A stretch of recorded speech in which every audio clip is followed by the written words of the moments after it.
પોરબંદર મુસ્લિમ સમાજમાં ભારે ચર્ચા જગાડનાર સૂર્યાવાડ મેમણ જમાતના વહીવટના વિવાદમાં ગુજરાત રાજ્ય વકફ ટ્રિબ્યુનલે ચુકાદો જાહેર કરીને વહીવટદારની નિમણૂક કરવા સહિત અનેક મહત્વના આદેશ કર્યા હોવાનું જાણવા મળે છે।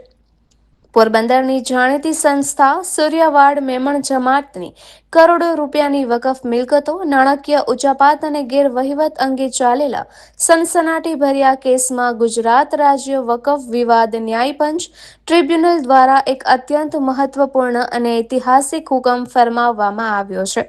ટ્રિબ્યુનલે વકફ બોર્ડના અગાઉના આદેશો રદ કરી વહીવટદારની નિમણૂક કરવા અને કસૂરદારો સામે પોલીસ ફરિયાદ નોંધાવવાનો આદેશ કર્યો છે।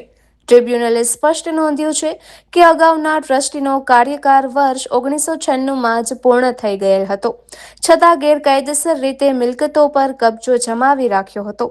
આથી વકફના હિતમાં જ્યાં સુધી નિયમ મુજબ નવા મુતવલ્લીઓ ચૂંટાઈ ન આવે ત્યાં સુધી સુચારુ વહીવટ માટે વહીવટદારની નિમણૂક કરવાનો આદેશ આપ્યો છે।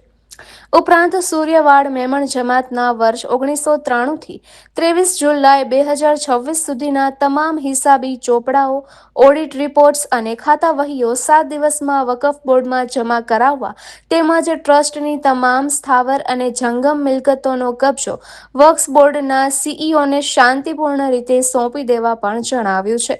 સભાની મંજૂરી વગર ગેરકાયદેસર રીતે ટ્રસ્ટી હોવાનો દાવો કરનાર ટ્રસ્ટીઓની નિમણૂકોને બંધારણ વિરુદ્ધની ગણાવી રદ કરવામાં આવી છે। વકફના બંધારણની જોગવાઈ મુજબ દર વર્ષે સામાન્ય સભ્યો ભેગા મળી કમિટી અને સેક્રેટરી નિમે છે। આ જોગવાઈ મુજબ વકફ બોર્ડની બેઠકમાં સમગ્ર પ્રકરણ મૂકીને 60 દિવસમાં નવી ચૂંટણી પ્રક્રિયા પૂરી કરી વકફ બોર્ડના ચોપડે નોંધ કરવા હુકમ કર્યો છે। નિપુલ પોપટ, પોરબંદર ટાઈમ્સ।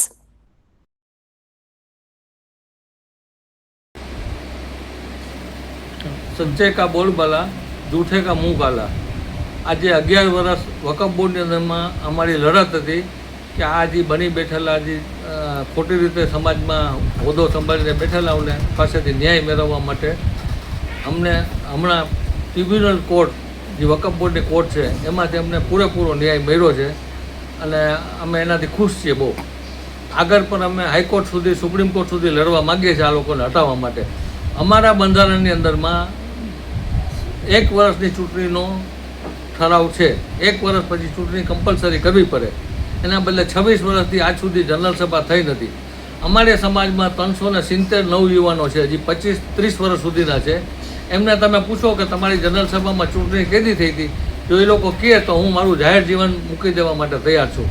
અમારા બંધારણની અંદરમાં મેનેજિંગ બોર્ડને બંધારણ પ્રમાણે 500 રૂપિયા સુધીનો ખર્ચ કરવાની સત્તા છે, પણ આ લોકોએ લાખો રૂપિયા જનરલ સભાની મંજૂરી વગર ખર્ચો કર્યો છે અને એ બધું અમે આગળ જતાં જાહેર કરશું।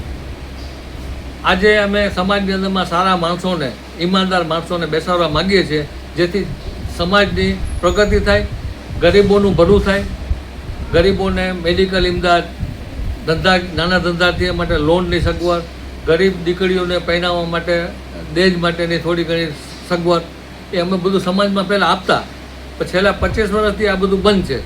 અમે ફરીથી જૂની અમારી જે જમાતની રૂઢિ હતી એ પ્રમાણે અમે કામ કરવા માટે સારા માણસોને બેસાડવા માગીએ છીએ। બસ।